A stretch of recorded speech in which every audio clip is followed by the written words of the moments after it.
This month we pick up the story of Ruth and explore her relationship with Boaz, which leads to the birth of her son Obed, who is the grandfather of David and one of Jesus' ancestors. Ruth and Naomi's mutual care for one another continues as we begin chapter 3, when Naomi comes up with a plan to provide a better life for her daughter-in-law Ruth. She tells Ruth to get all dolled up, to wait until Boaz gets a little tipsy, and then to lie down at his feet. Okay, so there's plenty that's sort of sketchy in this part, including the double meaning of the word feet in Hebrew. But Naomi's intentions are pure. She wants to provide Ruth with a better life, give her a greater sense of security.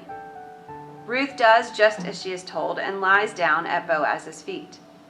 Naturally, Boaz is a little startled when he wakes up and finds a young woman lying there. But upon learning that it is Ruth, he is pleased and sees this as just another act of loyalty that Ruth is showing Naomi. Ruth encourages Boaz to become her redeemer. In those days, this term was a financial one. It meant that if someone could no longer afford the land that they owned and lived on, the next of kin or redeemer would come and buy that land, with the promise to hold it until that family member could buy it back. This was a way that they could keep land in the family, but more importantly, it was a way that family cared for one another and provided for one another in times of need. Ruth hopes that Boaz will be her redeemer, and she intends to make sure that Naomi is cared for as well. Also included in this scene is the fact that Ruth encourages Boaz to lay out his cloak over her. This is an act of marriage. It signifies a proposal. Ruth is proposing to Boaz, calling on him to become her redeemer and also to care for Naomi as well. We see that in the Hebrew, Ruth switches from calling herself a servant of Boaz to naming herself as one worthy of becoming his wife. Ruth is pulling out all the stops, and it works.